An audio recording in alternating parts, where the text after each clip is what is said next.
Good afternoon, everyone. Welcome to the regular meeting of Business, Housing, and Zoning Committee for June 24, 2025. I am Jamal Osman, and I'm the chair of this committee. Before we begin the meeting, I want to remind all members, staff, and public that this meeting are broadcasted live for greater public participation. This includes real-time captioning to increase the accessibility of our proceeding to the community.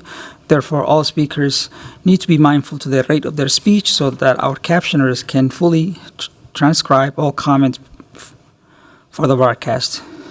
We ask all speakers to moderate the speed and clarity of their comments. We'll be using speaker management, so please sign in. At this time, I'll ask clerk to call the roll so we can verify a quorum. Councilmember Rainville. Present. Cashman is absent. Jenkins. Present. Chowdhury. Present. Vice Chair Ellison. Here. And Chair Osman. Present. There are 5 members present. Let the record reflect we have a quorum. Before we jump to the consent agenda, I would like to amend the agenda to move item 6.4 from consent to discussion. All those in favor say aye. Aye. And those opposed say nay. The ayes have it and the motion carries. All right. We'll first take our consent agenda, which is item 6 through 15. Item 6 is approving 4 liquor license. Item 7 is approving a 51 liquor license renewals. Item 8 is accepting a grant from U.S. Workforce Innovation and Opportunity Act for Employment Services. Item 9 is authorizing agreement with Met Council related to loan redeployment. Item 10 is authorizing exclusive development rights to Lul Pros for the property at 1200 East Lake Street. Item 11 is accepting a grant and adopting a program guidelines from Met Council's Water Efficiency Program.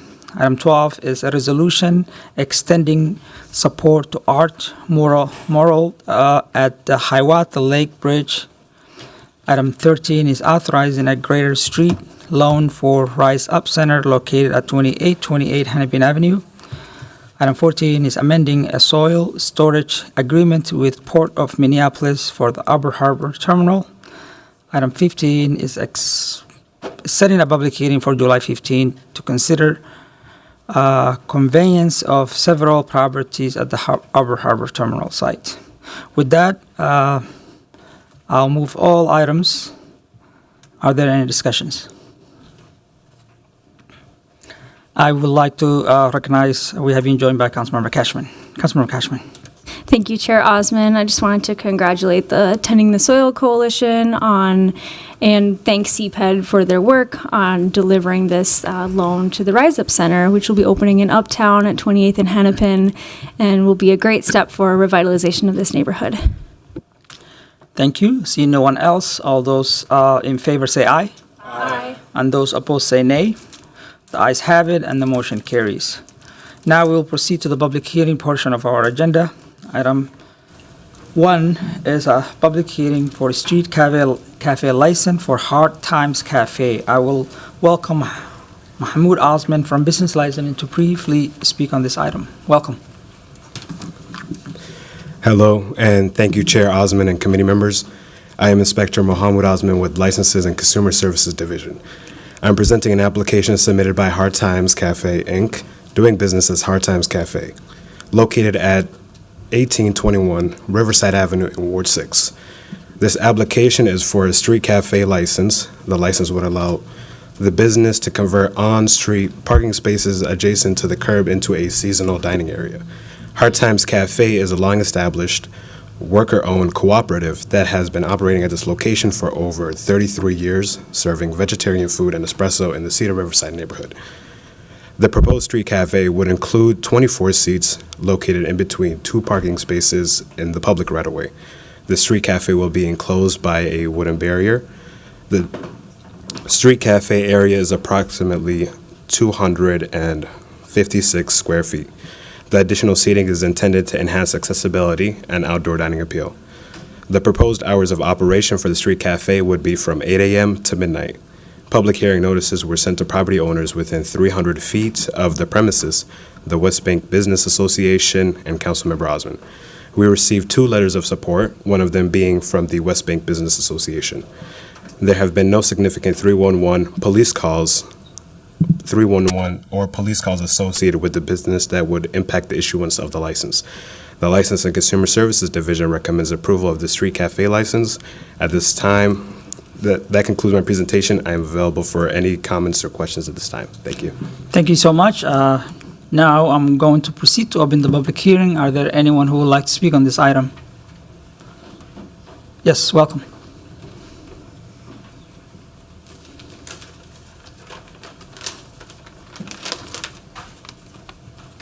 Hello, how you doing? I have a prepared statement here. Sure. Greetings and salutations. My name is Josh Shooter, and I'm from Hard Times Cafe. We are a worker-owned restaurant that has been operating on the West Bank for 33 years. We provide affordable coffee and healthy food, and operate as a third place for many different communities. We have survived raids from the city, the 2008 recession, COVID, and the current post-COVID increased inflation crisis. This is generally a very difficult time to operate a restaurant. Margins are always razor thin, and the current economic climate has affected our business greatly. We are located near the U of M in Augsburg, and business slows way down significantly in the summer when there are fewer students. During COVID, we had a patio and got feedback from our customers that they were far more likely to spend time at the cafe when the option to sit outside was available. Additionally, the patio adds to safety on the West Bank with increased eyes on the street and foot traffic on Riverside Avenue. We'd also like to include a letter of support from our Neighborhood Business Association, the WBBA. We ask that you support our request to operate a street cafe for the summer season of 2025. Thank you. Thank you so much for your testimony. Do you have any questions? No, sir. Okay, Thank you. thank you. Well, I will, there's TJ.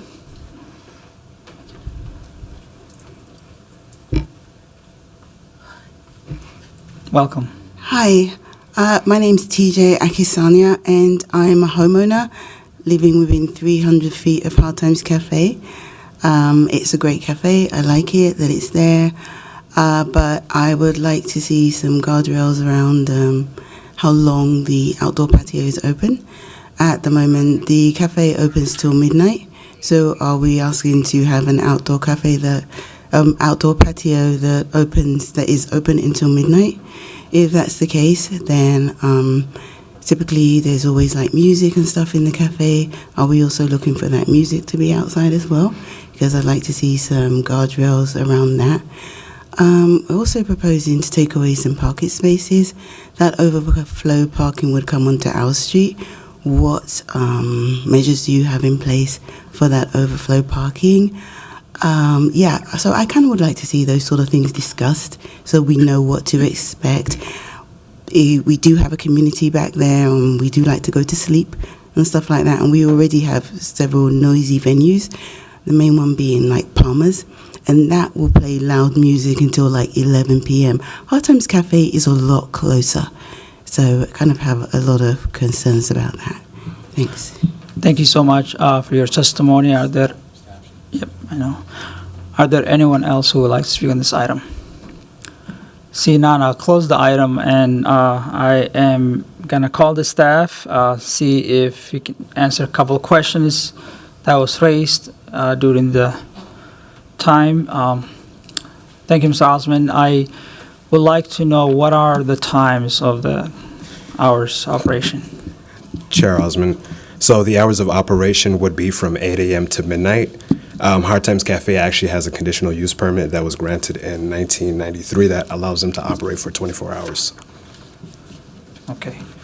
And maybe Josh can answer a couple of questions about the concern or speak about the general concern that was raised by TJ. Yeah, go ahead. Can you repeat those for me? TJ was just concerned about the late hours and the disturbance it can create during the downtimes. Well, I know that we won't be playing loud music outside. And as for noise, volume, etc. We'll be having staff come out and like check on things frequently throughout the day, during the day as well as late at night. Yeah. Okay.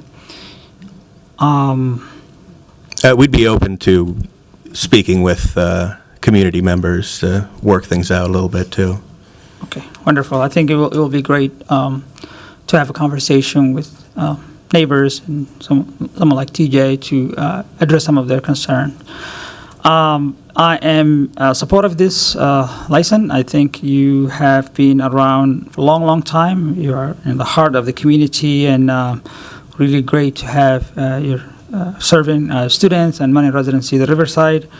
And I am going to move this item forward for approval and recognize a few council members that are on here. Councilmember Cashman first. Thank you, Chair Osman. Yeah, I'm very supportive of generally the sidewalk permits as well. Just keeping our public spaces, well maintained and having more people out in the street tends to help with safety as well. I can see how the neighbors might be a little concerned about music being played at night. I feel like that is something that you could reasonably shut off a lot earlier. And I just wanted to ask, you are not serving alcohol at this establishment, correct? No, just coffee. Yeah, so that I think helps a little bit with the late night rowdiness. I personally have always appreciated that Hard Times has been open late and doesn't serve alcohol. It's been really supportive to me and other friends when in recovery. And so thank you for that. Thank you for providing that space that's open late but not a bar. And I think that's really important. So I just appreciate Hard Times Cafe, and I will support this permit. Thank you, Vice Chair Ellison. Yeah, I'll be supporting the motion as well, but I would encourage you, TJ's in the room, and so would encourage you to exchange contact info. And just wanted to clarify, would the patio be open till midnight as well, do you think? Yeah. Okay. And then amplified noise is a whole other sort of concern and permit and all that stuff, and so I don't anticipate that you guys would be playing music outdoors. No, we don't have speakers outside. Right, It'll right, just right. be regular street volume, I guess. You guys have been there a long time. I know you know how to be a good neighbor, and so I think you've got a neighbor here, and so I think just keeping that line of communication open. Otherwise, thank you for similar to my colleague, thank you for doing business in the city of Minneapolis, the service that you provide, and happy to support this motion. Great. Councilmember Rainville. Thank you. Thank you for coming today. And I have a lot of bars and restaurants in my ward, and noise is a constant issue, so I appreciate your willingness to engage neighbors. That's really important. We all have to live here together, so whatever you can do to listen to them and to help accommodate their needs would be appreciated. Thank you. Thank you. I see no other discussion. On that motion, all those in favor say aye. Aye. And those opposed say nay. The ayes have it, and the motion carries. Thank you so much. Yeah, thank you. Right, next public hearing is a liquor unlimited entertainment license for River City Tavern. I'll welcome Sarah Grace from Business License to speak in this item.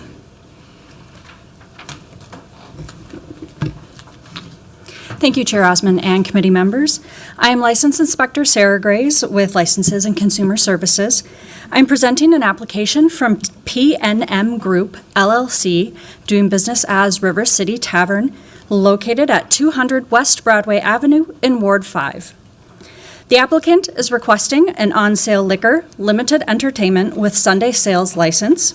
If approved, they intend to open a sit-down restaurant, including breakfast and brunch service with mixed drinks and cocktails, and also including live blues, jazz, and R&B music, open mic nights, and karaoke. There will be interior renovations allowing seating for 128 people inside with no seating or entertainment outside. There will be no operating conditions for this license. The hours of operation will be Monday through Sunday, 8 a.m. to 12 a.m. On June 4th, 2025, public hearing notices were sent to residents, property owners, and posted on all residential businesses with 4 or more units within 600 feet of the premises. Notices were also sent to the Hawthorne Neighborhood Association and Councilmember Ellison. We received one comment from the community opposing the license with concerns based on the history of the location. A review of complaints, 311 calls, police calls, and any operating conditions does show a history of significant issues concerning previous businesses at this location. Licenses and Consumer Services has reviewed the detailed business plan for River City Tavern, which also has a comprehensive security plan that was signed by Lieutenant Hand of the 4th Police Precinct. The Licenses and Consumer Services Division recommends approval of an on-sale liquor, limited entertainment, and with Sunday sales license. This concludes my presentation. At this time, I will stand for any comments or questions. Thank you. Thank you so much for that presentation. I'm going to proceed to open the public hearing, and first sign up is Todd Smith. Todd.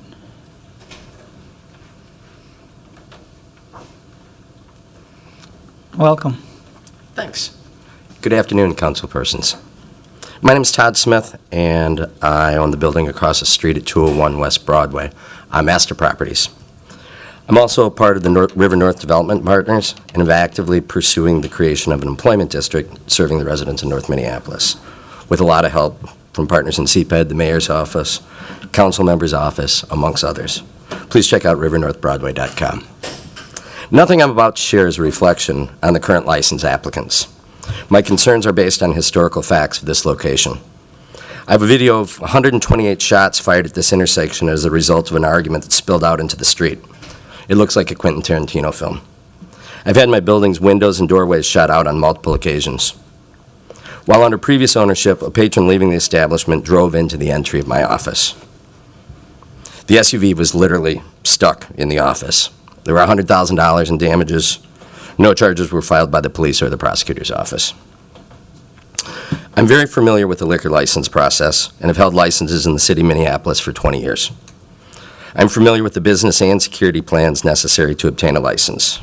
I'd ask that the Biz Committee of Council please outline at this hearing the repercussions if the River City Tavern's failure to adhere to the representations made here, and also to please put some stipulations as to the consequence of dangerous or illegal behavior.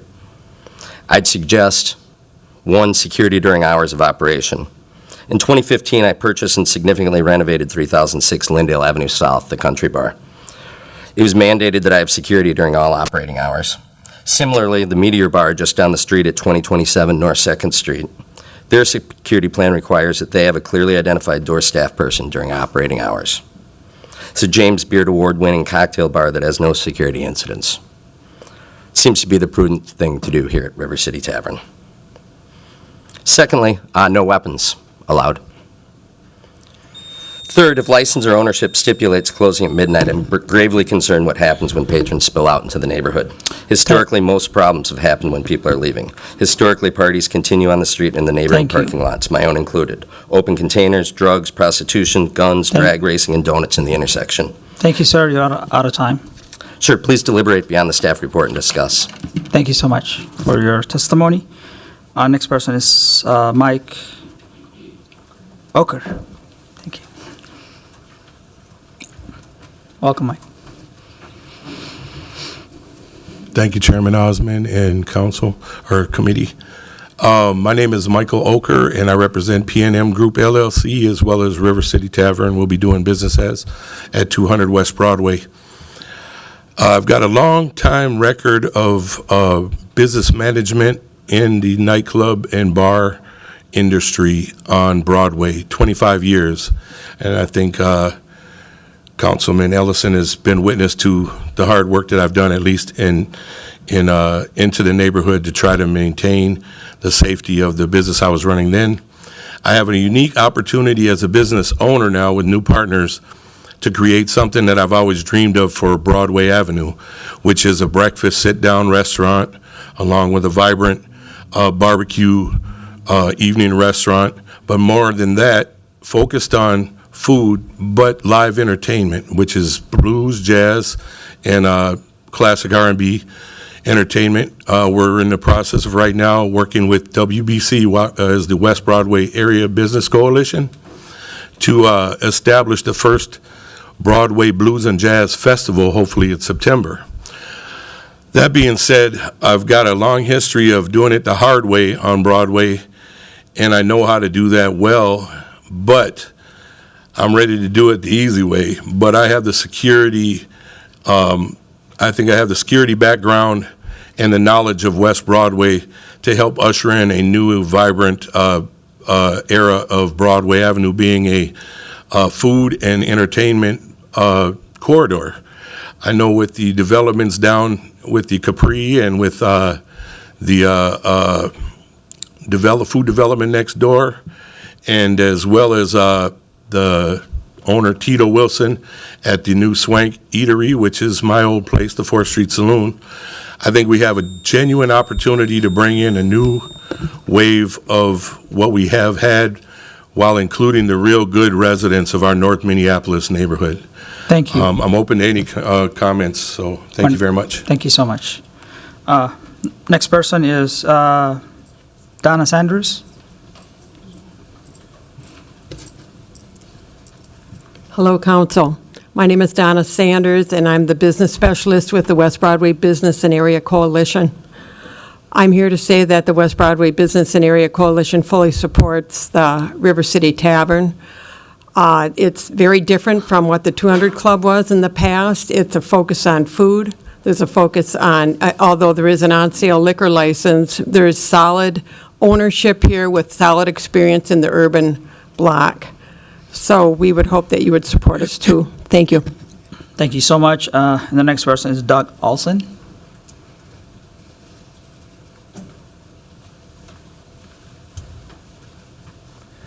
Good afternoon, council members. My name is Doug Olson, and I am the operations manager for the Northside Achievement Zone, a nonprofit serving our Northside scholars on their path to graduating college and moving on to a career as they build generational wealth. We look forward to partnering with Mike, Neil, and Paul and the River City Tavern to continue revitalizing our neighborhood.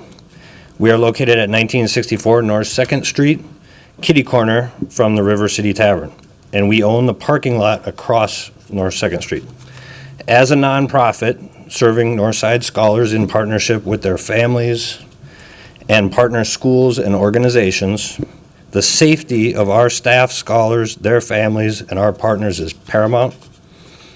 To that end, we want to make sure that patrons aren't loitering after hours in our parking lot and around our building, that any associated trash is collected, and that the River City Tavern has, as has been alluded to, a security plan in place to keep everyone safe. Thank you. Thank you. Thank you so much. Are there anyone else who would like to speak on this item? See none, close the public comment and recognize Councilmember Allison. Thank you. I am going to move approval of this, and so I'll make that motion. But before we take a vote on it, would love if staff and Mike Oker could just come up and just explain to folks what, everybody's concerned about security along West Broadway as always. That's not new to you, Mike. But yeah, I did my best for 25 years. You know it. Would love to hear what the plan is and just give people a little bit of sense of your background and how you plan to proceed on this corner. Sure. Well, first and foremost, Broadway in North Minneapolis is my heart. And that's one thing I've always maintained, even at the 4th Street Saloon, was as a manager, I wasn't able to change what we did, but I always worked hard to use the 4th Street Saloon as a vehicle to do a lot of good things in the neighborhood, especially when it comes to our kids. But our safety and safety of our staff, as well as the people in our neighborhood, is paramount. It always has been with me, and I've been the one to be out there by myself sometimes, first and foremost, dealing with incidents. But we're creating an atmosphere that is not conducive to the younger crowd. They're going to find other places to be, and if they want to come and enjoy a good meal and have some enjoyment that way and see some live music is one thing. But what I've found is, just like Meteor Bar doesn't have the problems that they would you would expect in the neighborhood, because they don't offer that type of entertainment towards the younger crowd. And 95% of our younger crowd is amazing. Unfortunately, 5% of it has really, really, really made it tough for the rest of us. So being witness and privy to that personally and hands-on for 25 years, I've seen the goods, the bads in North Minneapolis, especially on Broadway. and it has made an entire turn, especially since the RICO arrests and the cleanup they did a couple summers ago here, where things really, really were out of hand. I think having a clean slate, both the nightclubs are now turning into eating venues with live music, I think gives way to another option, which is we won't be dealing with as much, but at the same time, if that does offer up its ugly face, I'll be there right in front of it, myself as well as my trained security, and we'll be going above and beyond what our security plan does indicate. Thank you. Yeah, North Minneapolis is my heart. I'm gonna make sure we're safe. We've already done a lot over there cleaning up, redid the parking lot, the alleyway. We've removed all the broken glass, the bottles and the needles and everything, and we're working real hard to make sure we can start having some farmers markets and some real fun jazz entertainment over there. So That's great. Is anything to add? Yeah, just that it is stipulated. Microphone. Sorry. It is stipulated in the security plan that they will have a head of security and assistant security starting at least at 8 p.m. On those nights. And I mean, just to note that with concerns to the area surrounding that, all businesses, as they're aware, are required to keep the area within 100 feet of their property clean. So there's detailed and we'll be doing information that plus more. Yes. Great. Great. I really appreciate it. I don't want to have you guys stand up here if I don't have any more questions, but really appreciate it. I really appreciate it, Mike. All right, yep. So I'll just say for my part, this is, Mike mentioned a clean slate. I think that this corner deserves a clean slate as far as, it's got a new business, a new operation.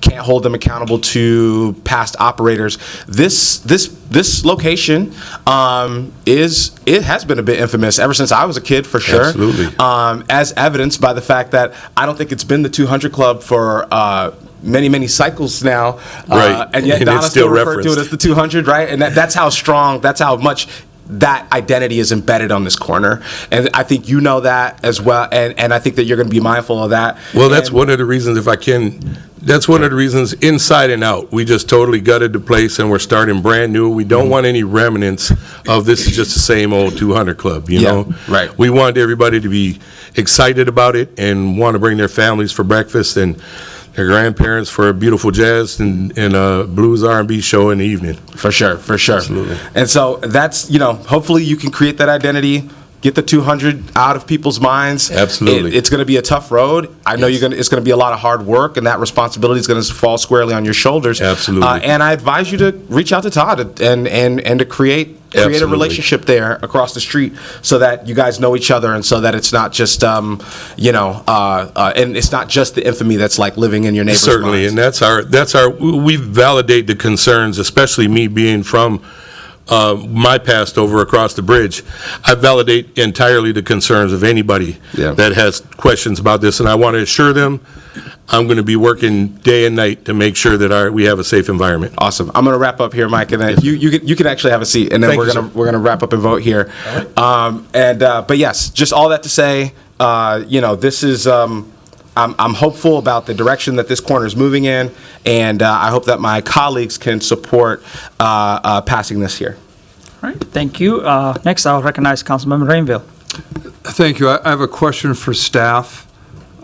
If you could come up, what kind of protections does the neighborhood have if the gunfire returns and the violence, the litter? What's our ability to correct that? Excellent question through the Chair Osmond, Councilmember Rainville. Their detailed security plan does talk about working with the 4th Precinct police officers as well. Craig, do you have, I think? Yeah, thank you. Chair Osmond, Craig Eliason, District Supervisor. And in the ordinance, in the liquor code, it does state that the operator, the licensee, is responsible for the security. And we do take that very seriously, and we use progressive discipline up to and including recommending revocation of the license. And it is progressive discipline, but it's very clear in the ordinance that the licensee is responsible for the security of the neighborhood and surrounding properties. Thank you. So again, I appreciate the answers, but the shadow of the 200 Club is blocking out the sun on this application. That was a tough, I heard the gunshots of the 128 rounds fired across the river where I live. What happens if that occurs again? Chair Osmond, Councilmember Rainbow, yes. We work very closely with the fourth precinct. We do call-ins, we take action, we could put conditions on the license, suspensions, but I will say that I think the fourth precinct has put in a very thorough microscope on this security plan due to the history of this property.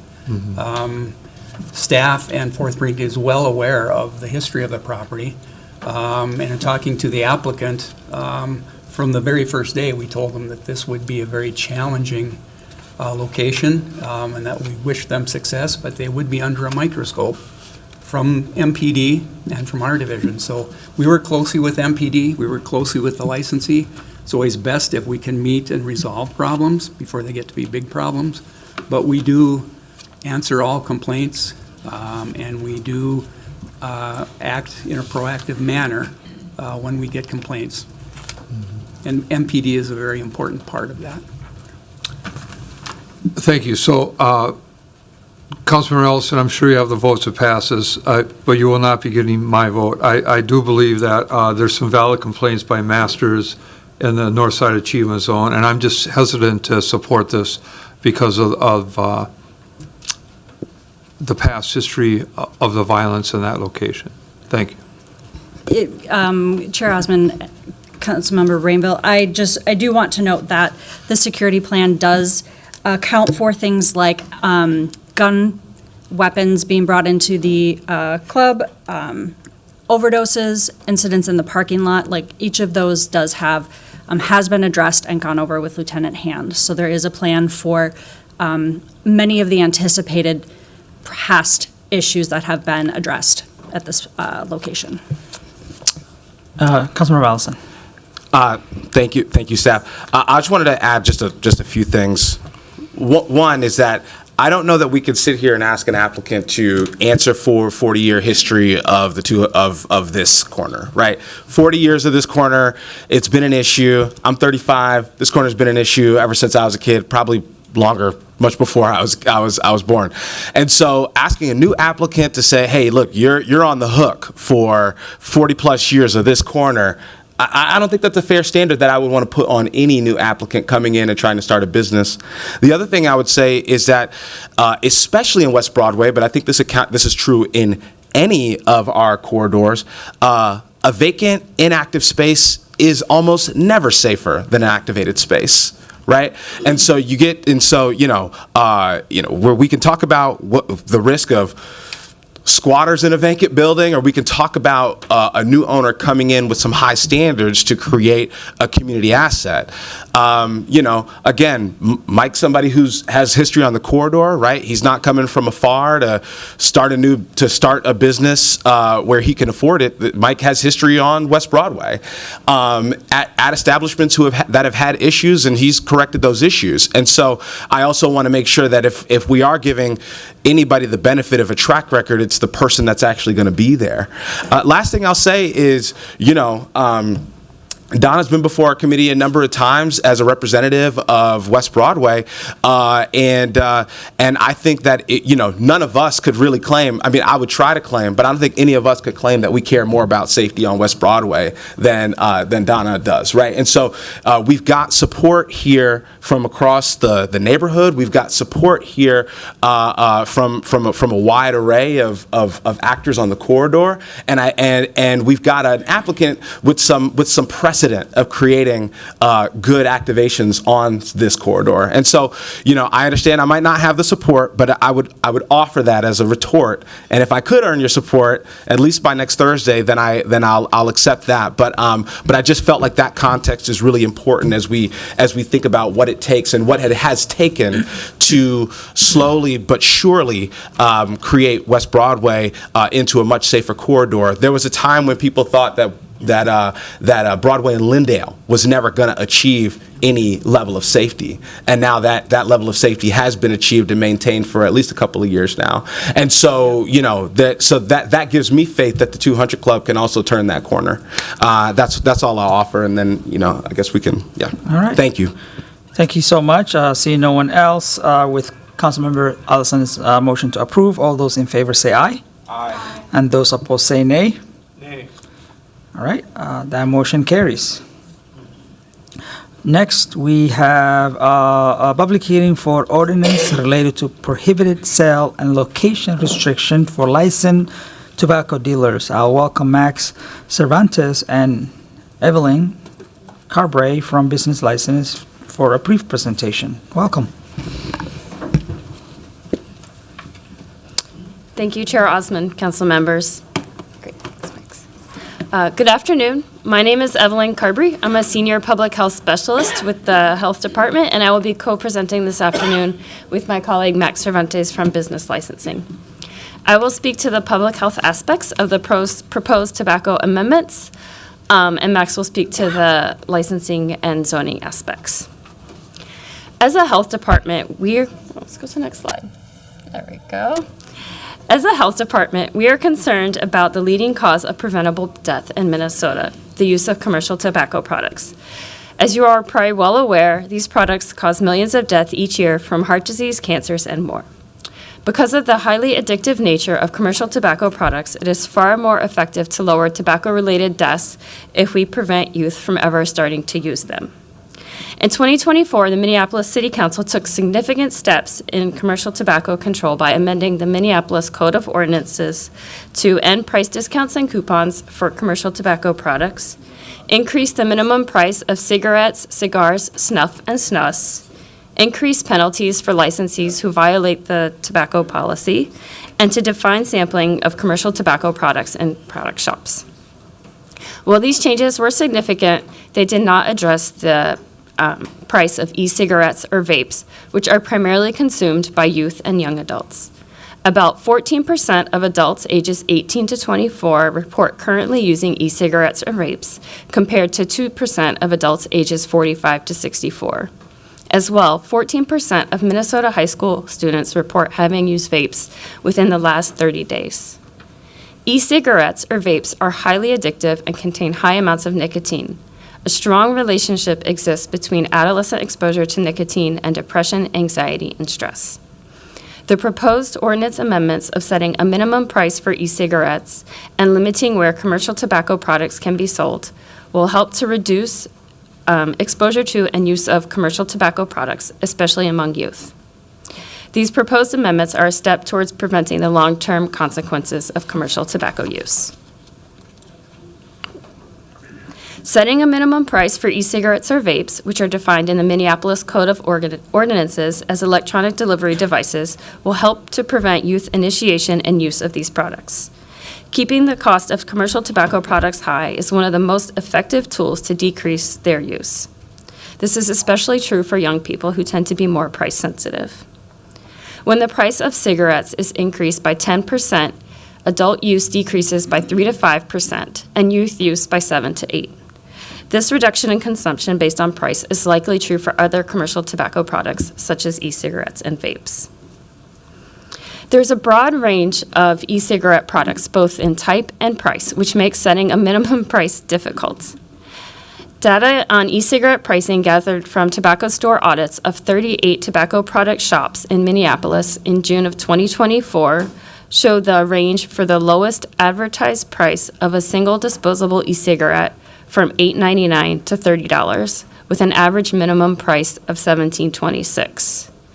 Additional price data on 30 vape products ranging from a single pod to a device showed there was a broad range in price from about $6 for a single pod to about $22 for a device, with a starter kit that includes the device, pod, and charger costing up to $50. Raising the minimum price to $25 per electronic delivery device would be an increase of about $7.74 from that average minimum price for a single disposable e-cigarette. Speaking to the location restrictions, both location and density of tobacco retailers is associated with consumption of commercial tobacco products, and this is true for both youth and adults. Retailers are the primary marketing venue for commercial tobacco products, driving both sales and use. Strong tobacco control policy does include restricting both location of where commercial tobacco products can be sold and is recommended by the Institute of Medicine as well as the U.S. Surgeon General. And now I will pass it over to Max. Good afternoon, council members. I am Max Cervantes, District Supervisor for Business Licensing, and I can present on what this ordinance amendment does. This ordinance amendment will affect Minneapolis tobacco dealers in two ways: by setting a minimum price for vape and e-cigarette products, and by changing the allowed locations for new exclusive tobacco shops and tobacco dealer licenses.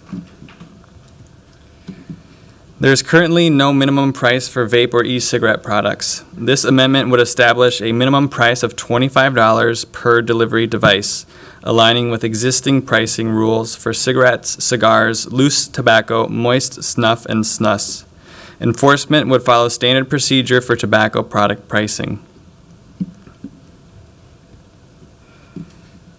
Currently, outside of downtown zoning districts, new exclusive tobacco dealers must be located more than 2,000 feet from existing ones. However, downtown zoning districts are exempt from this rule, allowing new exclusive tobacco dealers to open within 2,000 feet of another. This amendment would remove that exemption, requiring all new exclusive tobacco dealers, regardless of location, to be at least 2,000 feet from existing ones. Additionally, this amendment would add a spacing requirement for new tobacco dealer locations to be located more than 300 feet from a K-12 school. Currently, there is no spacing requirement from tobacco dealer licenses in K-12 schools. This amendment would be in alignment with spacing requirements for off-sale liquor and cannabis dispensaries. Lastly, this amendment establishes a requirement that a new location of a tobacco dealer be located on a minimum of 3 contiguous acres of applicable zoning. This would be Community Mixed Use 3, CM3 zoning or higher. This requirement would be in alignment with the zoning requirements for cannabis dispensaries and similar to off-sale liquor stores that have a requirement of 5 contiguous acres. The minimum pricing would be effective immediately once passed, and while changes to the allowable locations would go into effect on August 1st, 2025. Business licensing enforcement would be the same as it is today. We conduct annual license inspections, which include youth tobacco checks. We also respond to complaints of violations, and if a violation is found, a follow-up compliance check is scheduled and takes place. In 2024, business licensing conducted 251 youth tobacco inspections, and 23 citations were issued for failures. Overall, we anticipate minimal impact from these changes on existing business owners. It will mostly impact new exclusive and accessory tobacco dealer applicants, as the new locations requirements will have higher requirements about where they can be. We have had minimal complaints since the price increase of other commercial products went into effect in May 2024. This is not a tax. The minimum prices paid go directly to tobacco dealers themselves. All existing tobacco licensees in Minneapolis have been notified of this public hearing by mail and email, and should this ordinance be amended, all licensed tobacco dealers will be notified of the changes. This concludes our presentation, and we will stand for any questions or comments. Thank you. Thank you so much for your presentation. First, we're going to take the public hearing, then we'll come back to any questions. I'm going to proceed to open the public hearing, and I have a list of people that are signed up. Please excuse me if I mispronounce your name. First person is Minister Dr. Drahokes.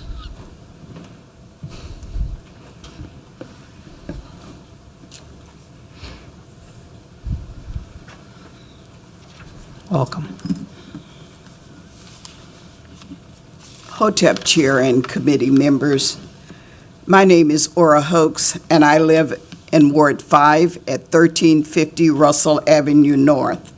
I am here as a proud grandparent and as an alum of the LAMP Leadership Institute. LAMP leaders work to reduce tobacco use and improve health equity for diverse communities in Minnesota. I am also a faith leader at the Greater Friendship Missionary Baptist Church, where I've been involved in educating my community about the harmful effects of cigarettes. Minneapolis has shown incredible leadership over the past decade, passing groundbreaking ordinances around flavored commercial tobacco products and price, including the $15 per pack price you set last year. Unfortunately, the tobacco industry never rests, so neither can we. Thank you for recognizing that this problem is not solved all at once, but rather through consistent and persistent efforts. Resting is simply not an option in the face of an industry that continues to push this deadly addictive product on our community. The ordinance before you today will set a minimum price for vaping products at $25 and update zoning restrictions to ensure there are fewer tobacco outlets in our city. There are both important steps. I see firsthand the devastating impact that vaping has had on our young people. It is up to us to save this generation and tell the tobacco industry no more. Remember, healthy people raise healthy families. Asante Sana. Asante Sana. Thank you so much. Next person is Suzanne Nash.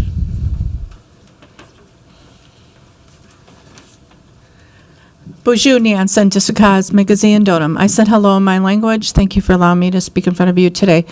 I just want to say, like you, the city of Minneapolis has led the way in helping kids reduce commercial tobacco use by raising the price and keeping it away from children. I work with youth. I have a DHS grant to work with youth around drugs, alcohol, commercial tobacco, but also to reclaim traditional tobacco as our first medicine. We would not be here today if tobacco was not colonized and wasn't taken from us as our first medicine. We would not have kids vaping or smoking. We would not have people dying from cancer. So I ask you today to please support this, making the price high to keep it out of the pockets of our kids. Our kids are vaping. They're getting suspended from school. The increase has gone up, and it has affected young adults. It has affected our youth in our community. I recently had one kid who attended my program. His vaping device fell out of his pocket, and after the fourth session, he quit. And he said he felt better, no more anxiety, he was sleeping at night, and we continue to follow up with them. So thank you for allowing us to be here today, and keep the price high. Miigwech. Thank you so much. Next person is Janet Sanchez. Hello, Buju, Janet Sanchez, Indigenous Cause, Magizi and Dotum. Hello, my relatives. My name is Janet. Today, I would like to ask you to support this tobacco ordinance because it affects Indigenous people and all the other people of color in the lower income areas. And as they stated before, healthy people raise healthy people. And so a lot of our people grow up in addiction, and raising the price would help our youth stop. And I feel like, just having less access to this tobacco product will help our communities in the long run be more healthier and positive. Thank you so much for your testimony. Next person is Devon J. Damone Jane, sorry. Never been called that before. Sorry, it's just the way it's written. Welcome. Good morning, Council President Osmond and council members. My name is Damone Presley, and over 16 years, I've been free from drugs and alcohol. My calling in life is to help others experience a life free from addiction. This has brought me to Twin Cities Recovery Project, known as TCRP, to lead their commercial, tobacco, nicotine, and youth sensation program. I know about addiction firsthand. From my years of working with people who suffer addiction and from personal experience, I can tell you that nicotine addiction is no joke. I'm here today in support of the proposed ordinance. Nicotine is nicotine, whether it comes from a vape, a cigar, or a cigarette. It is one of the most addictive drugs on the planet, yet it is legally ready, available to the public. The commercial tobacco industry thrives on addiction and is the cornerstone of the business model. In my opinion, using addiction to earn billions of profits is criminal. I have been in a battle with the tobacco industry for decades. We know that the price of tobacco product affects use, so let's set some rules on the price of a product we know only harms communities. You already have a minimum price on cigarettes, little cigars. However, few youth today use combustible tobacco products, while vast numbers have been and will continue to be addicted to nicotine through vapes. Please make sure e-cigarettes are regulated too. We have allowed the tobacco industry to undervalue our lives for too long. We need to put people over profits. Setting the minimum price of vapes at $25 will help people struggling with their addiction to nicotine to help prevent the next generation from being addicted. Please vote and support this important change. Thank you. Thank you so much. Next person is last name Bolton. Yep.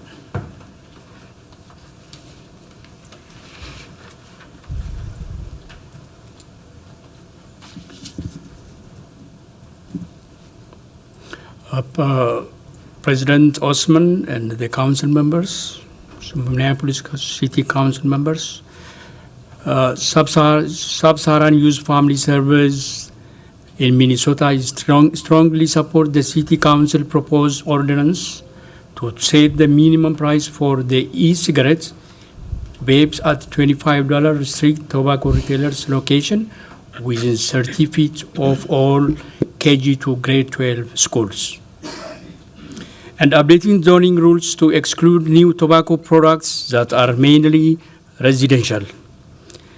Our agency mission is to provide culturally, linguistically, and appropriate health social service in African immigrant refugees. Our agency goals are to promote activities positively impact the health of the African community, provide African immigrants and refugees with education, support, and the resources they need to reach their full potential.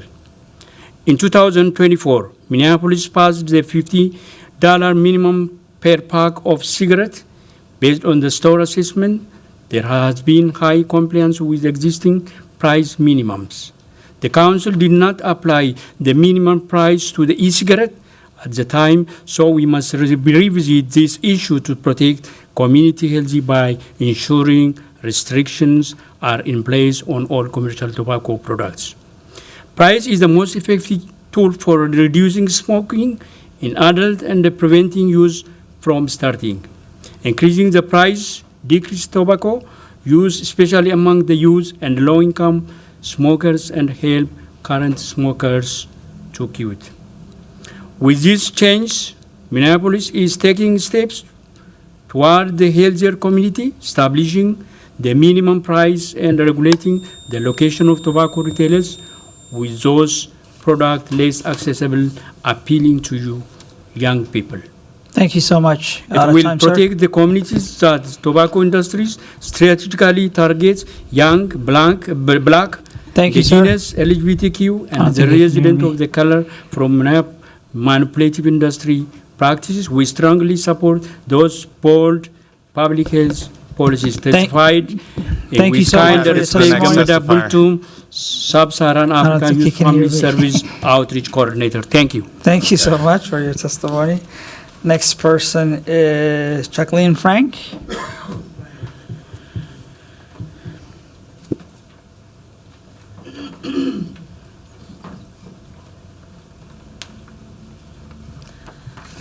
Hi, Hi, good afternoon, members of the committee. My name is Jacqueline Frank, and I work as a community outreach coordinator with the Association for Non-Smokers Minnesota to reduce the human and economic costs of commercial tobacco. And I'm also a resident of Prospect Park in Ward 2 in Minneapolis. I was in high school when vapes were first introduced and becoming popular, and there were major concerns then that this would become the new smoking for my generation after decades of progress. 10 years later, and the e-cigarette market continues to grow, becoming more and more addictive and attracting more and more customers with less regulations than other commercial tobacco products like cigarettes. The federal government has moved incredibly slow to enact or enforce any regulations on the vape market. The least we can do at the city level is set regulations on the price, knowing that price is the most effective tool for reducing smoking in adults and preventing youth from starting. I have seen this price in action right here in our community. I was recently at a gas station in Minneapolis, right by my apartment, with a friend that decided they might try a cigar, seeing them displayed right behind the counter, and they decided against it as soon as they heard the price. Price minimums are an effective way to protect our community. I have a master's degree in public health, and when I first started college, vapes were one of the biggest public health crises on our hands until COVID hit. Well, that vape crisis was never solved. Let's do what we can as a city to put restrictions on an industry that has been able to prey on our communities for far too long. Please vote in support of the proposed amendment. Thank you. Thank you. Next person is Sylvia Amos.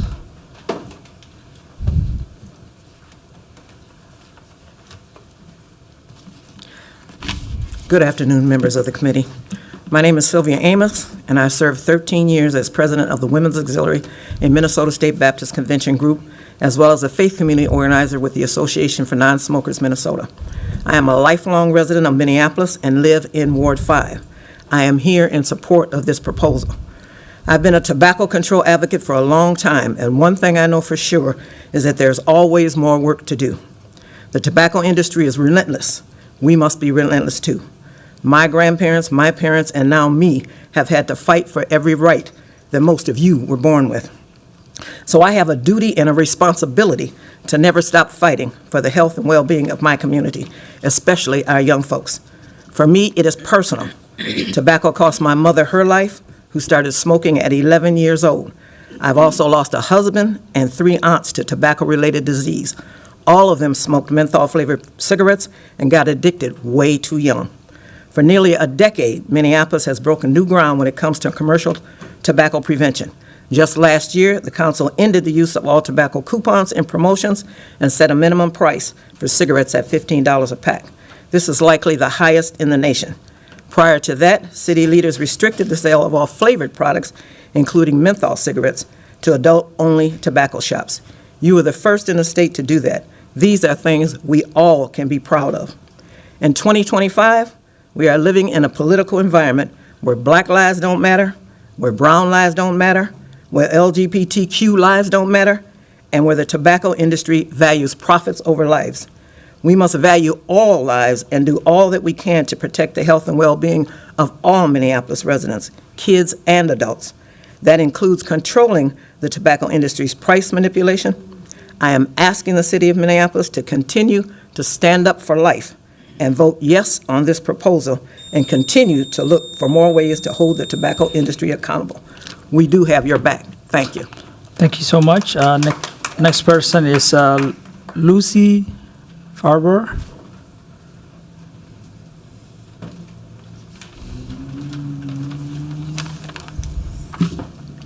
Good afternoon, Chair Osmond and members of the committee. My name is Lucy Farber, and I'm here representing my organization, Advocates for Better Health. I'm also a Ward 1 constituent.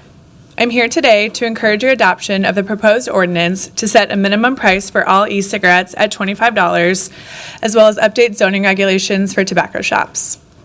In my professional life, I am inundated with data that indicates commercial tobacco use is not only still a problem, but that vapes and e-cigarettes have dialed back the gains that were once made in prevention.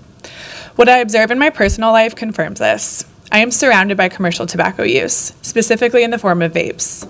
The difference in the use rates I observe now, even to compared to 5 years ago, is vivid. And it's clear as to why. These products are designed to not only be subtle, but chic. The packaging is trendy and the flavors are palatable. The intentional facade created by branding hides the pernicious truth. These products are highly addictive. Many contain ratios of nicotine that far exceed what you find in a pack of cigarettes. And the manufactured casualness of these products means they can be used virtually anywhere. When I think about how these products impact my loved ones, I think about my childhood best friend. In adolescence and early adulthood, she was enveloped by party culture and struggled with substance abuse. Now in her early 30s, she's proud to have successfully stopped drinking alcohol and using drugs recreationally.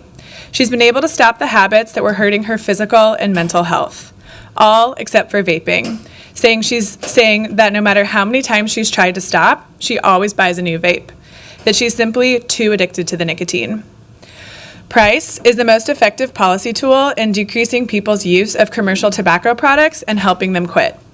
In adopting this ordinance, you will not solve this problem, but you will help slow it down. By passing the ordinance before you, you will give those who are desperate to stop using these products an opportunity to break that cycle of habituation, the cycle that preys on addiction and lines the pockets of tobacco companies. Thank you. Thank you so much. Next person is Laura Smith.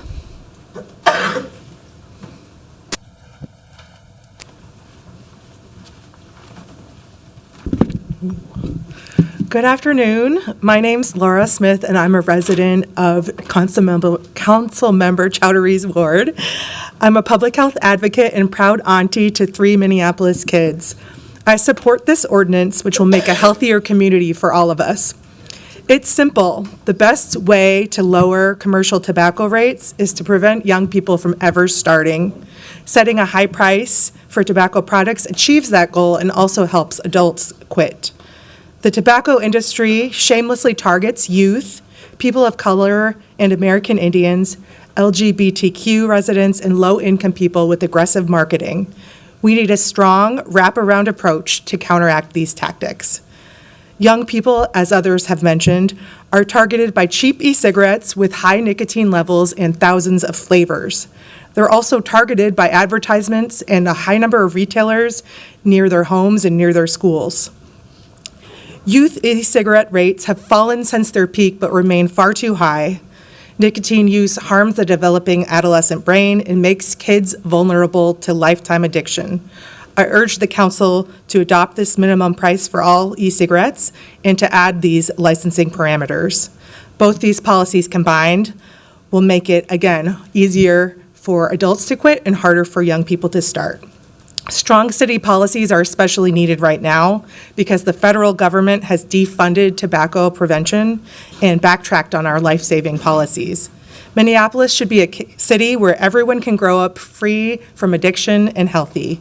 Thanks for your leadership, and I urge you to support this ordinance. Thank you. Thank you so much.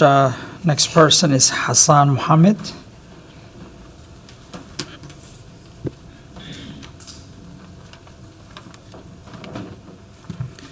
Good afternoon. My name is Imam Hassan Mohammed. I am a public advocacy, also a youth mentor, and I work with African American Community Services as a tobacco coordinator.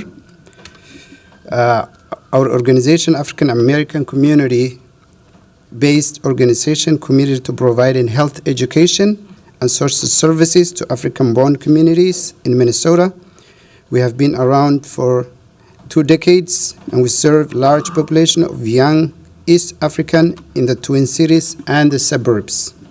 We have seen the impact of tobacco and especially vaping had on our young people.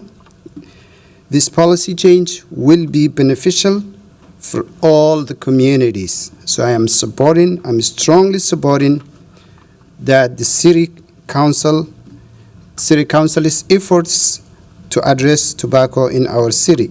The tobacco industry targets communities like our community, like my community, that we must work together and make a real change to this proposed policy. So I am urging all the city council members to support these efforts. Thank you very much.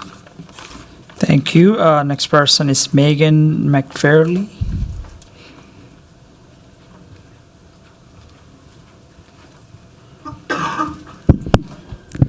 Good afternoon, council members. My name is Megan McFarling.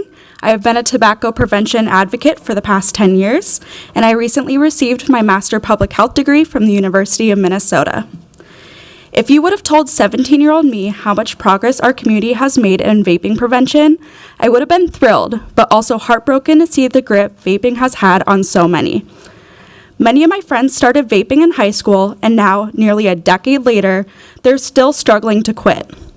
The vaping industry purposely made it easy for young people to get their hands on vapes with their cheap prices and accessibility. Though my friends are older now, they still have no problem affording and accessing e-cigarettes, despite having low-paying jobs. My friends' addictions to vaping continue to affect their health, their wallets, and their futures. That's why I'm here to support the proposed updates to the commercial tobacco ordinance. Setting a $25 minimum price for e-cigarettes, creating buffers near schools, and aligning zoning with cannabis dispensaries are common sense measures that will protect the next generation.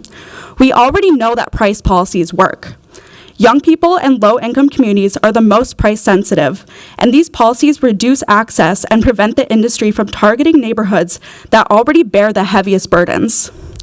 This is about more than pricing. It's about equity, health, and ensuring less people in our community struggle with addiction. By updating this ordinance, Minneapolis can continue leading the way, sending a strong message that the health of our communities come first. Thank you. Thank you so much. Next person is Lawrence Fox. Thank you, Chair Osman, and thank you, council members. My name's Larry Fox. I'm a resident of Ward 7. We've all heard about the deepening teen mental health crisis with unprecedented levels of anxiety, depression, and suicide. It's also been well documented that nicotine, especially heavy nicotine use in teens, can worsen anxiety symptoms, amplify depression, and impair learning. My family has had personal experience with these issues that I'd like to share with you. Our son started vaping tobacco when he was a sophomore in high school. His experimentation turned into addiction, and he began vaping daily. The vaping led to other substance abuse. During this period, our son became depressed, anxious, and his friends warned us that he was contemplating suicide. He became violent. We were terrified. We did everything we could to get him to quit, but it seemed impossible.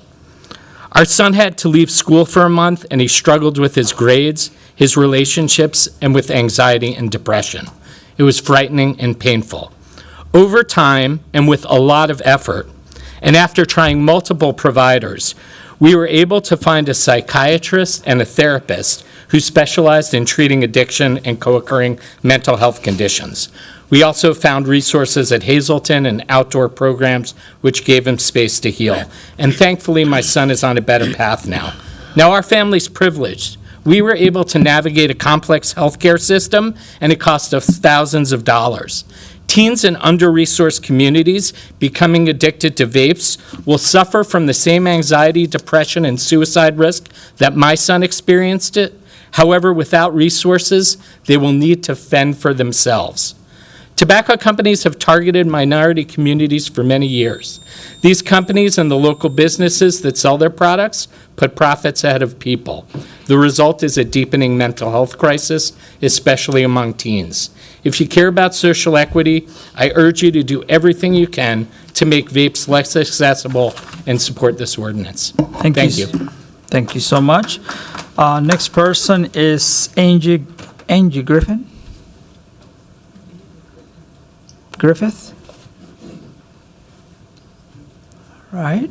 All right. Next person is Jesse Griffin.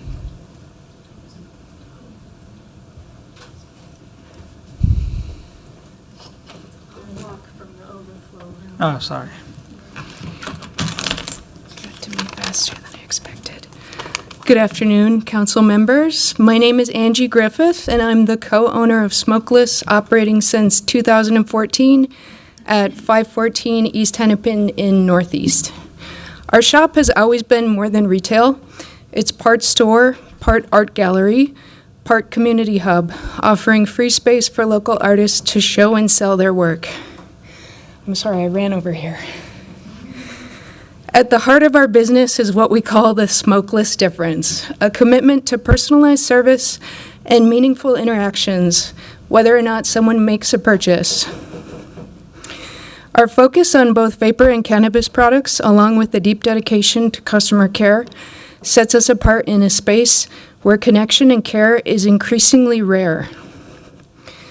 The most fulfilling part of what we do is help people quit smoking and quit vaping too. What concerns me about this ordinance is that it doesn't just apply to complete nicotine devices like disposables, it also applies to component parts, empty refillable devices for THC or CBD, and batteries, tanks, coils, chargers that are used in open system nicotine products.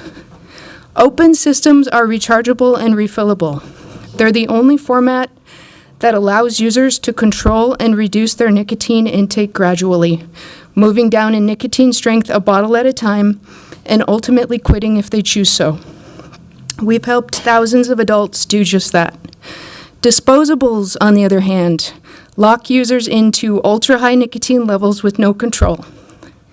Ironically, this ordinance with a $25 price floor won't affect that many disposables, but will make open systems and their serviceable replacement components significantly more expensive. That means fewer people will choose them, and instead, more will turn to the products we all want to discourage: disposables, combustible tobacco, and the unregulated market. I had one more paragraph, but thank you. Thank you so much. Jesse Griffith?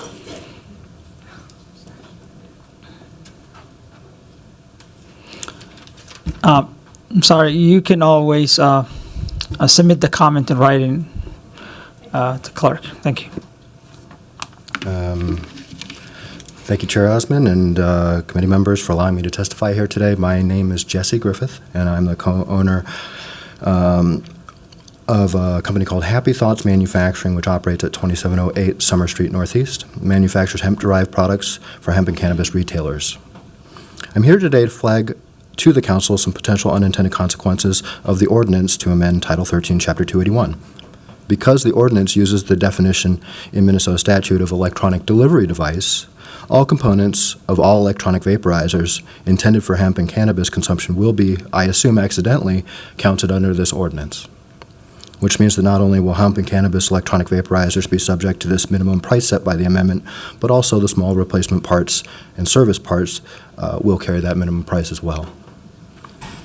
This is due to the language of the definition, which includes, quote, any component part of an electronic delivery device, end quote. It's obviously absurd that any store would have to set a minimum price for a USB cord at $25. We don't need to add extra governmentally imposed costs to our nascent cannabis market, especially after the recent 50% tax increase that was just passed by the state legislature, which goes into effect next week. So I asked the council to please go back to the drawing board on this amendment to fix some of those issues that pertain to the specific definition laid out in Minnesota statute. Thank you. Thank you so much. Next person is Hassan Warsame.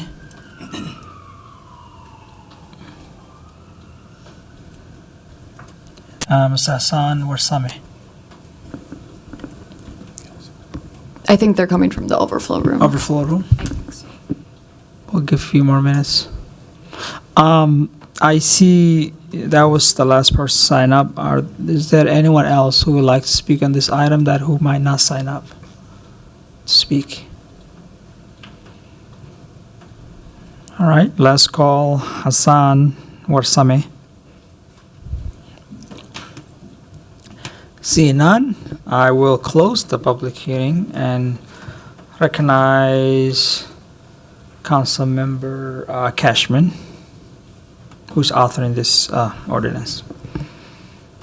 Okay, thank you, Chair Osman, and thank you so much for everybody who came out today and provided testimony and who has been in this fight for so long. I know that this is not the last time we will address the tobacco ordinance or try new methods, and that we're going to have to continue to fight back. And so I heard that loud and clear, and I'm definitely committed to continuing that work. But I'm really happy to be here today with a new restriction in our tobacco sales in the city, and really hope that my colleagues will support this ordinance ordinance. For me, I definitely heard from parents in Ward 7, such as Larry, last year when we passed the $15 minimum price for tobacco for cigarettes, that really wasn't going to address the issue of youth smoking because youth are now using vapes. And so working with the health department, we were able to come up with this strategy. Thank you, Evelyn and Patty and everybody who's worked on this. And then secondly, when we passed cannabis restrictions last year, it also came up that we don't have a restriction for tobacco stores from schools, the same way that cannabis stores and liquor stores do. So we wanted to add that in to make sure that we're also not establishing tobacco stores near schools in Minneapolis. And then finally, the third piece of this that I feel very strongly about is not exempting downtown from these spacing requirements. Downtown has 70,000 residents. We have many neighborhoods, and Loring Park is a neighborhood that I represent with 9,000 people in it, and we shouldn't be exempted from the spacing requirements as if this is a purely commercial area where tobacco should be able to be sold anywhere.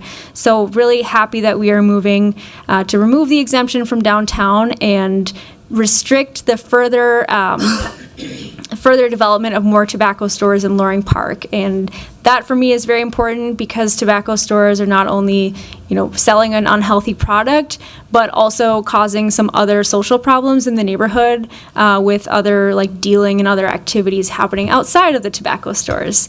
So I think this is a good way to prevent that from continuing to happen in our neighborhood. So thank you everybody for coming and speaking, sharing your stories today, for advocating on behalf of our youth and our families and our health. And I hope my colleagues will join me in supporting this today. Did you want to move that? Yes, I'll move this for approval. Okay, next person is Councilmember Chowdhury. Thank you, Chair Osman. Thank you so much to all of the advocates that came here today and spoke. Really appreciate you taking the time to come down to City Hall. Thank you to Twin Cities Recovery Project and associations for non-smokers in Minnesota. And thank you to our health department for their work and working with the co-authors on this ordinance, myself, Councilmember Cashman, and Councilmember Vita.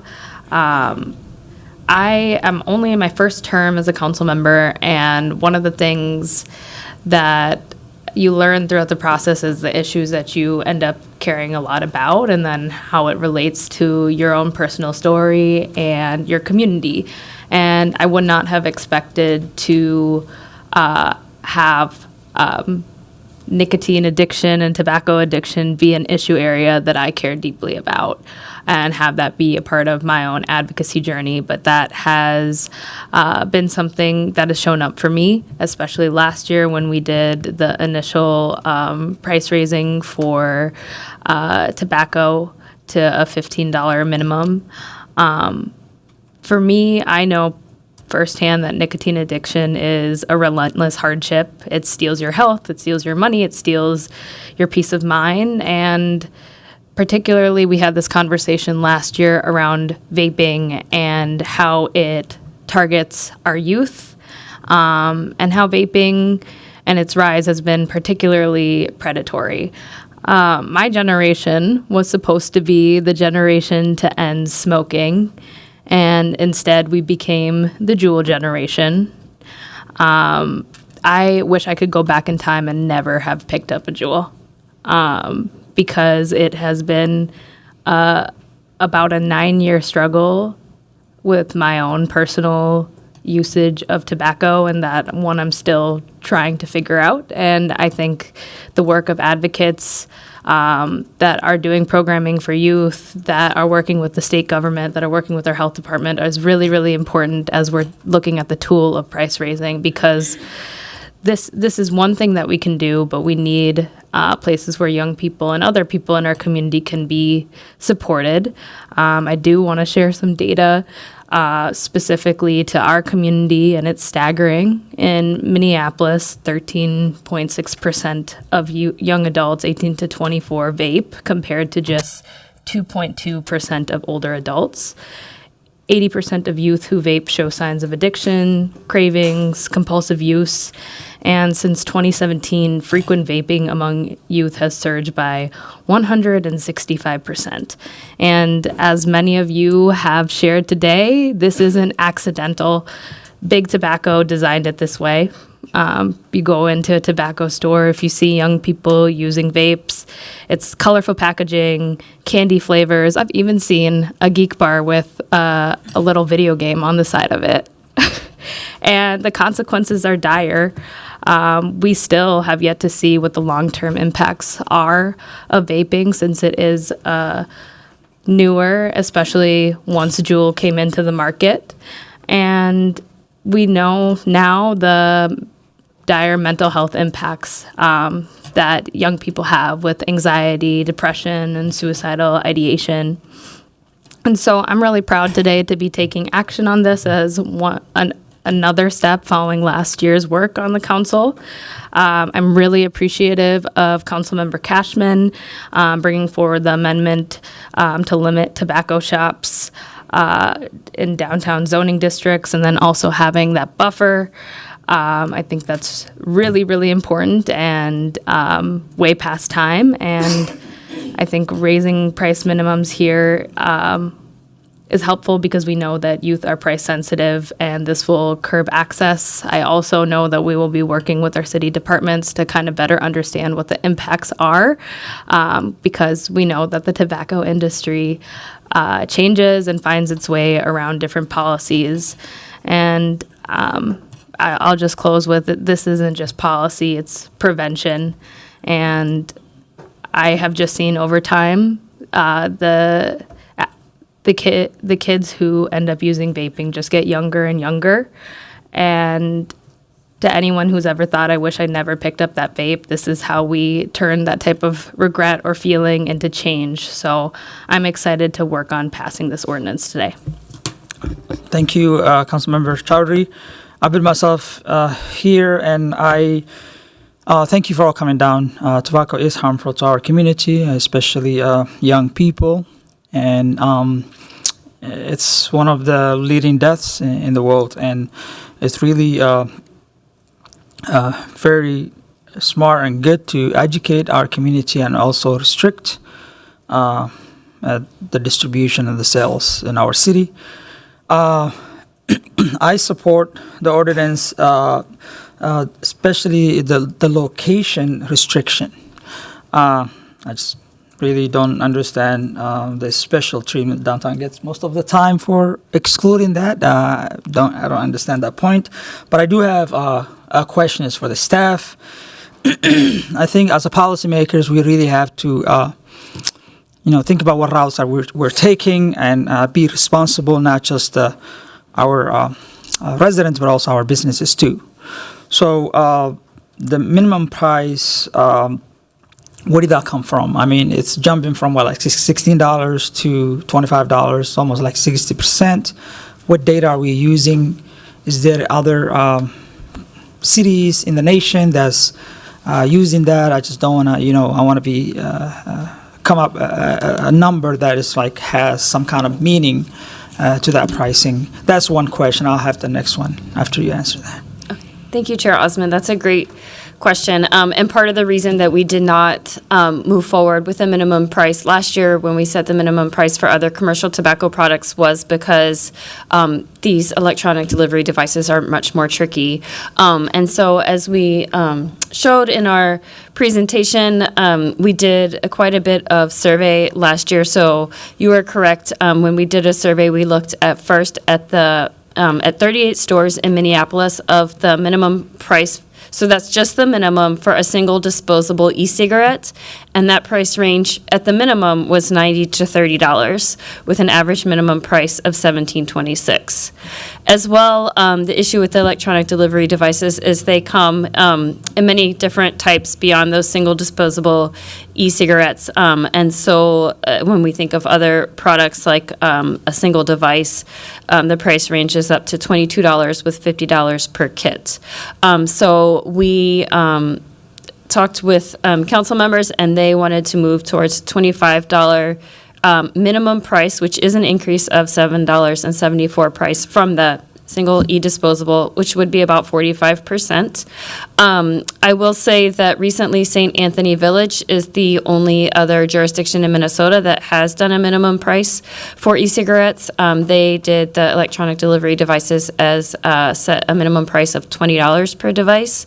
The council members here in this case chose to go higher, knowing that with recent inflation as well as tariffs, $20 is probably too low. Many of these products are made in China and likely to rise anyway. The other jurisdiction in the country that has done minimum pricing is San Diego County, California. They strove to do minimum pricing, but they separated it out by devices, e-liquids, and kits. So at $20, $10, and $30 per kit, respectively.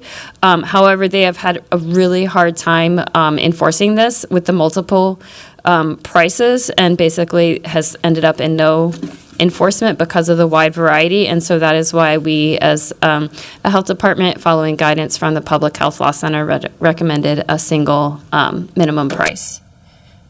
Thank you. The question that was raised by some of the business owners that came was just to distinguish between refills, or if you can touch that, and also how would this affect on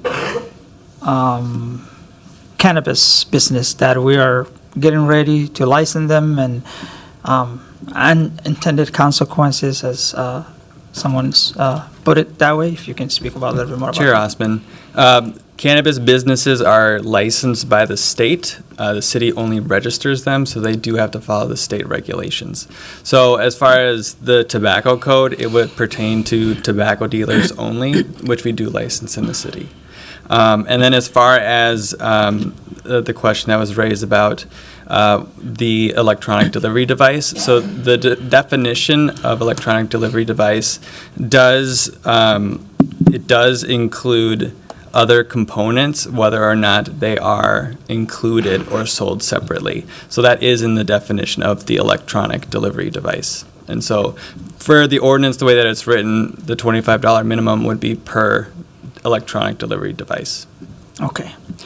And during the process of creating this ordinance, was there any public meetings where a business community were kind of present, or has there been any outreach on the business community in our community? Right. So what I'm aware of is the public hearing notices that were sent to all of the licensed tobacco businesses in Minneapolis.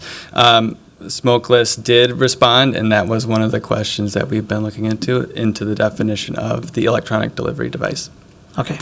Well, thank you, Thelma. I just want to, close it saying that, it's, like I say in the beginning, tobacco is a problem in our community, and it's very good to strict, but also at the same time, I want to be careful and just use data-driven policies that can really create a safe and environments for our community. At the same time, also making sure that our businesses are heard and they're not, driven away from this. Last year, or was it I think it was last year or a year before that, I made a comment about increasing from the cigarette to up to $15 for that big jump, and people can just drive across the St. Anthony, St. Louis Park, and get that. And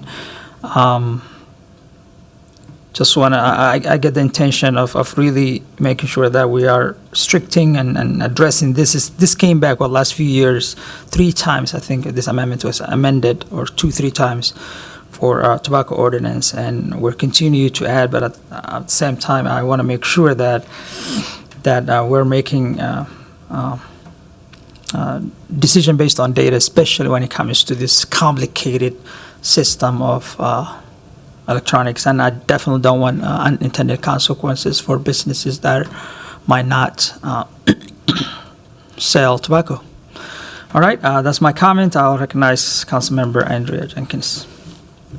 Thank you, Chair Osman. And one of my questions is for staff. I am curious the 300 feet limit, do we have a sense of how many new establishments might be able to be developed with that?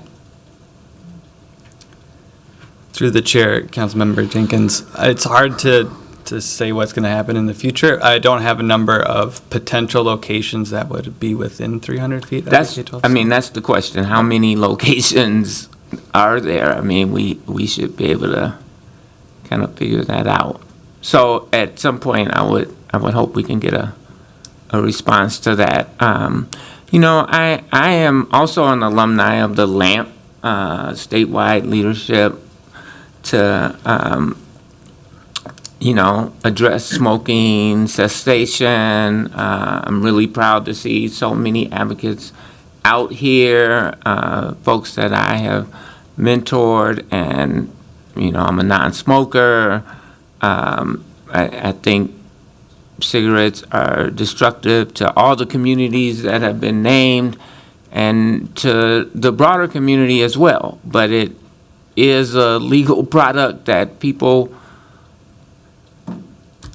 whether they are addicted or not, they enjoy, they purchase, maybe reluctantly, I don't know, but it's a business in our community. And so I'm just curious, do we have a sense of, to Councilmember Osman's point, what may be some of the unintended consequences on other businesses, particularly cannabis businesses, which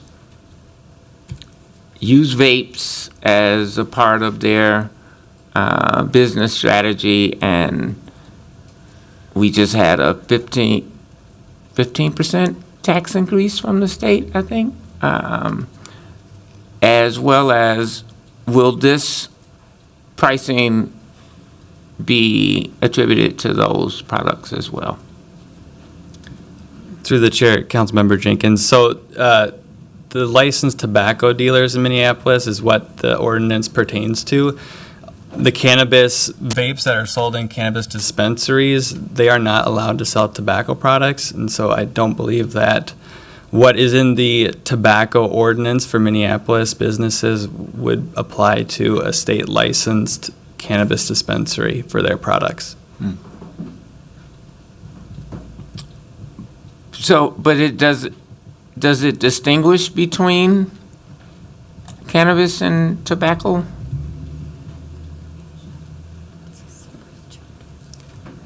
If I may. City Attorney, please. Thank you. Through the chair. Councilmember Jenkins, this particular ordinance that we are amending here is specific to tobacco and tobacco licenses and tobacco businesses. And so the modifications and any restrictions resulting from those modifications would be specific to that tobacco. It wouldn't impact the licenses that they are getting through the state for a cannabis or any other type of business license. That being said, if they are a multi-license holder, obviously they're going to have to make decisions about how these restrictions impact their tobacco license and how they want to move forward with that. But these restrictions are specific to tobacco products and tobacco licenses only. Because many tobacco stores also sell cannabis vapes too, and No. It would seem like that's not true.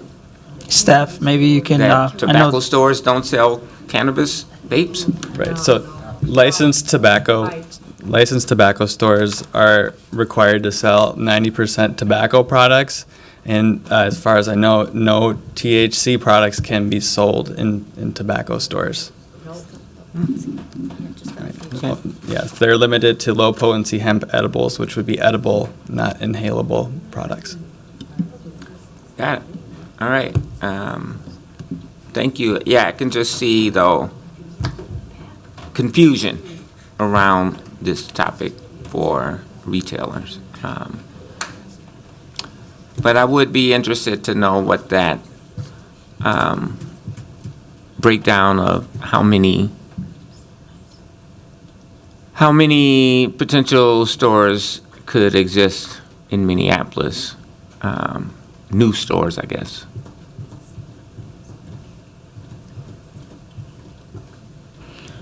Okay, see no one else. I will, thank you so much, staff, for answering those questions. With Councilmember Cashman's motion to approve this item, all those in favor say aye. Aye. Those opposed say nay. The ayes have it, and the motion carries. Thank you so much. Okay.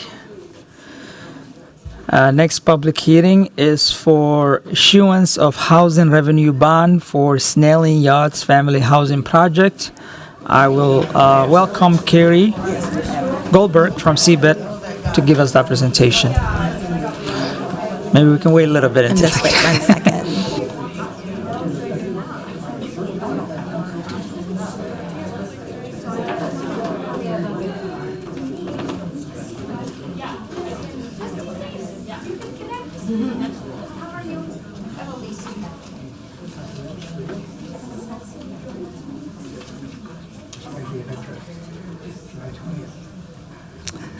All right. Thank you, Chair Osmond, members of the committee. I'm Carrie Goldberg, and I'm with CPED Residential Finance, and I am filling in for Ms. Tiffany Glasper today. I'm before you today with a number of actions related to the Snelling Yards Family Affordable Housing Project. This project was recently before you for tax increment financing approval, so my comments today will be a little bit more brief. Snelling Yards Family Housing is a new construction project proposed by Lupe Development Partners for the Snelling Yards site located in the Hiawatha neighborhood of Ward 12. This is a city-owned site that has historically been used by Public Works as a storage site. The project represents the second phase of redevelopment at this site. Phase 1 is the Hillock and is an affordable senior housing project that is already complete. The project will include 95 units of affordable rental housing in a 4-story building. The units will be affordable at 80%, 50%, and 30% of the area median income. A mix of 1, 2, and 3-bedroom units are proposed. 12 units have project-based Section 8 vouchers from the Minneapolis Public Housing Authority, and there are an additional 13 units set aside for homeless veterans with Veterans Affairs supportive housing rental subsidies. There are actually 6 actions in front of you today. First, the first action is related to the housing revenue bonds for the project. The project submitted an application for, and staff is recommending up to $17 million in housing revenue bonds to support the project, which is the subject of the actual public hearing today. The second action is related to the tax increment financing TIF note. Based on staff's review and analysis of the TIF application, the project complies with the city's tax increment financing policy and meets the statutory requirements for the establishment of a housing TIF district. By the action taken on May 1st, 2025, the City Council approved the Snelling Yards 2 TIF plan establishing a new housing TIF district, and staff is now recommending a tax increment financing note in an amount not to exceed $849,000. The third action approves $485,000 in additional affordable housing trust funds, which the project now qualifies for since the unit mix has been refined. Staff is also recommending the extension of the existing prior affordable housing trust fund awards, which have expired. With respect to the land sale, the city issued a request for proposals in 2016 for the Snelling Yards site and selected Lupe as the developer. The original redevelopment contract for this Phase 2 site included a purchase price of $1 million. But due to the escalating development costs, including interest rates and labor costs, this project does have a financing gap.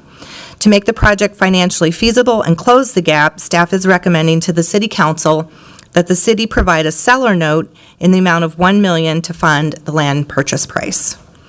And then the final action today relates to new state prevailing wage provisions. After this committee authorized the 26-27 Housing Tax Credit QAP and Procedural Manual in May, the state of Minnesota passed legislation that temporarily allows tax credit allocating agencies to use the federal Davis-Bacon wage rate for wood frame carpentry work on tax credit projects. To align with this new state provision, staff is recommending allowing tax credit projects in Minneapolis the ability to also have this flexibility until December 2027. Approval of these requests today will position the project to close on financing and start construction within the next few months. And with that, I'd be happy to answer questions. I also know that the developer is here today if you have questions for him as well. All right, thank you so much for that presentation. I'm going to proceed to open the public hearing and see if anyone signed up to speak. Seeing no one sign up to speak, I will close the public hearing and recognize Councilmember Jenkins. Thank you, Chair Osman. You used the term a seller's note, I think? Yes. So in order to avoid impacting the tax credit syndication structure of this project, instead of doing a land write-down, which would impact that, the city is doing a unique seller note financing option, which will be forgivable upon the term of the development project. And what was the amount again? $1 million for the cost of the land. So if you wrote off the cost, then it would lower the value subsequently. Well, in doing a land write-down, you're eliminating $1 million from the total development cost of the project. In doing that, it changes the amount of tax credit syndications your project can generate because there's a basis level that you need to meet. And so in order to not affect the amount of syndication proceeds that we want to generate, which is as much as possible, we're proposing putting in the seller note as a loan versus a write-down as a grant because those you're not allowed to count those in your basis for tax credit syndication. And then that loan would be forgivable. Correct. All right, thank you. Councilmember Chowdhury. Thank you so much, Chair Osman. Thank you so much for your presentation.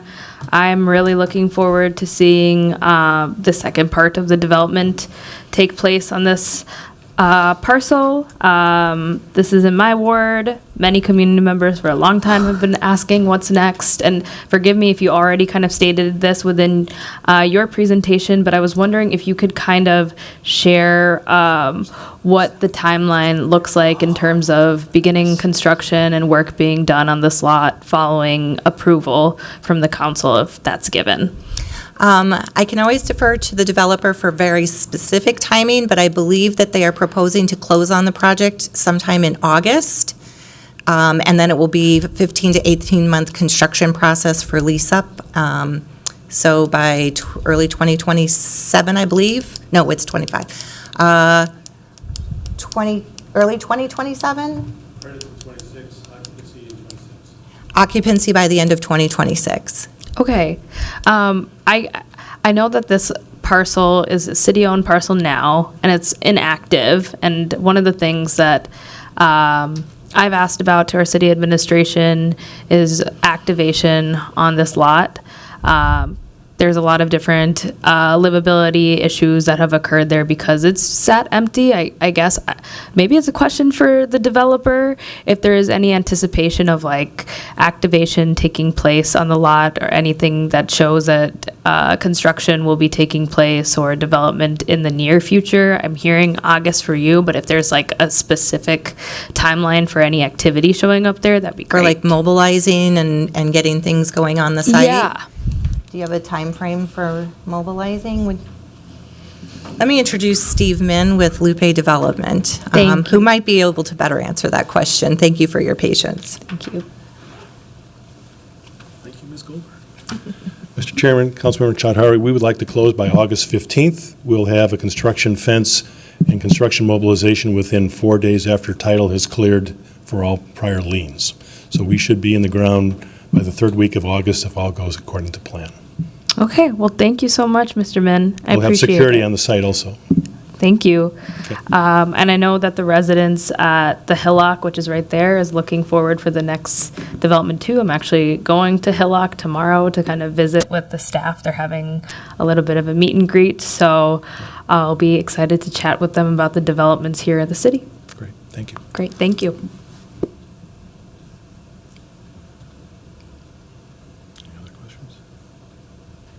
Oh, I will move this item for approval. All right, thank you so much. With that motion, all those in favor say aye. Aye.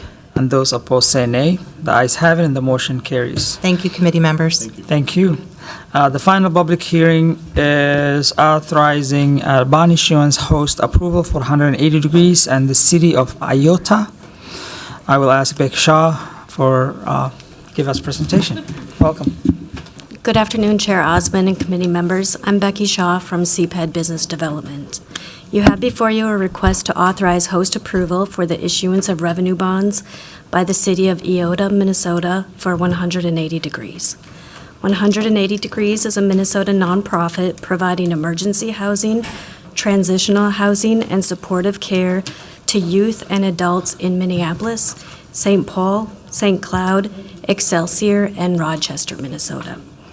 180 Degrees purchased 6 Minneapolis multifamily housing facilities in 2019 using traditional bank financing to provide supportive housing at 712, 720, and 722 Franklin Avenue East, 1916, 1920, and 1924 Columbus Avenue South. At this time, 180 Degrees is working with the city of Iota, Minnesota, to issue tax-exempt revenue bonds for the construction of a new youth shelter facility in Rochester, Minnesota.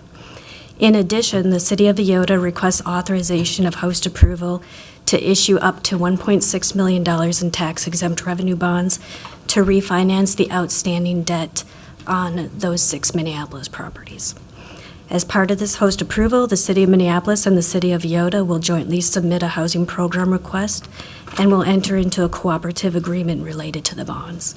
180 Degrees has paid the City of Minneapolis a $5,000 host approval fee, as is required under the city's conduit bond policy. And I do have an individual from 180 Degrees here today, and that concludes my presentation, and I'll stand for any questions.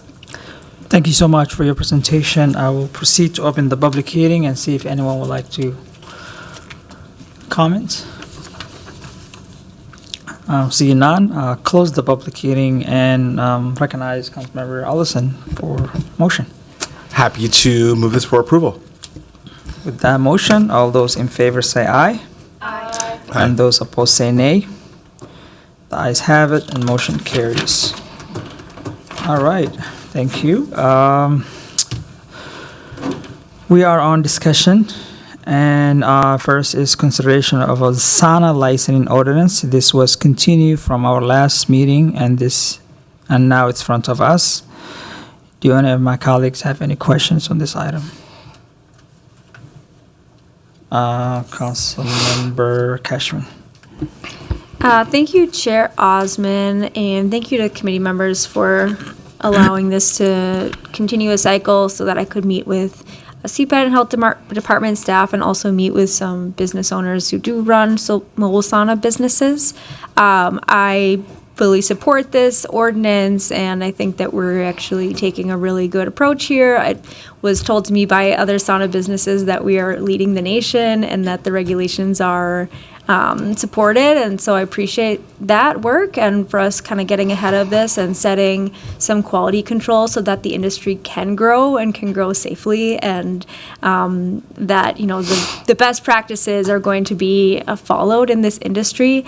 I just have 2 more questions for staff on this that came up in some of my community engagement. The first one was about if we are regulating the insulation types that sauna establishments can use, and I was actually alerted that pink insulation foam is a very dangerous product to use in saunas because when it gets beyond a certain temperature, it can be very toxic, and so this business owner wanted to make sure that we were not allowing, maybe novice sauna builders to use such a material. So do you have anything to speak to that? Councilmember Cashman, through the chair, not specifically to that, but the ordinance does outline that the plans submitted must include things such as mechanical schematics, construction materials, finish schedules, equipment types, model numbers, and so forth. And so that the health department will review these plans when they come in. We pretty much tailored this ordinance after the swimming pool license, because it's as similar as we could find, and rather than reinventing the wheel. So the health department does review like plans for swimming pools. They would review plans for these saunas. Specifically, I don't have the knowledge to tell me whether or not pink insulation, would meet the health code. But just so you know that is a requirement of the application, so that city staff can review the materials to see that they do meet code. Okay, thanks. That's helpful. So at least it'll be indicated in their plans, and that the health department can take it from there. The second question was about the established places that we do have right now within the park system. Cedar Lake, there were 4 locations as far as I saw from the application that the park board has. Do you know if there are plans to expand to more locations near water in the city where businesses could set up and get permits? I will defer, Shane Stenzel from the park board is here, and he would have more information on park board activations. Good afternoon. Yes, we would expand. However, we would still maintain the 300 feet from residents. We also have policies and procedures in place. So if, as an example, if there's a day like last week with a lot of smoke in the air, that type of thing, particulates, we don't allow them to operate. So we haven't defined exact areas, but we do have areas that don't affect with residents, that type of thing. That, as an example, like Graco Park, away from residents, if somebody wanted to put one there, we would consider that.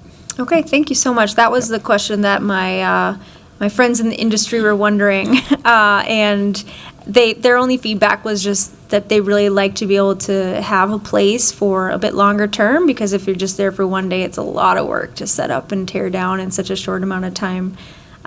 So thank you for answering those questions, and I'll actually ask Chair Osmond if you wouldn't mind adding me as a co-author on this ordinance. Glad to do so.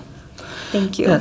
Clerk, if you can note that. And thank you, staff, for getting ahead of this and working very complicated process as always. So thank you for your work, and thank you, Park Board staff as well. Okay, seeing no further, I will make the motion to approve this item. All those in favor say aye. Aye. And those opposed say nay. The ayes have it, and the motion carries. Okay, last items we have is item 17, 18, and 6.4 that I amended to take that. So I will take these items together and just have continue for one more cycle. And are there any questions or comments? Seeing up where are we referring to the staff, or what would you suggest? Chair Osmond, Eric Hansen, CPED Director, if you could just postpone it one cycle. Postpone one cycle, that's the motion. I will entertain. All those in favor say aye. Aye. And those opposed say nay. The ayes have it, and the motion carries. All right, seeing no further action before us, with no objection, I will declare this meeting adjourned. Thank you so much.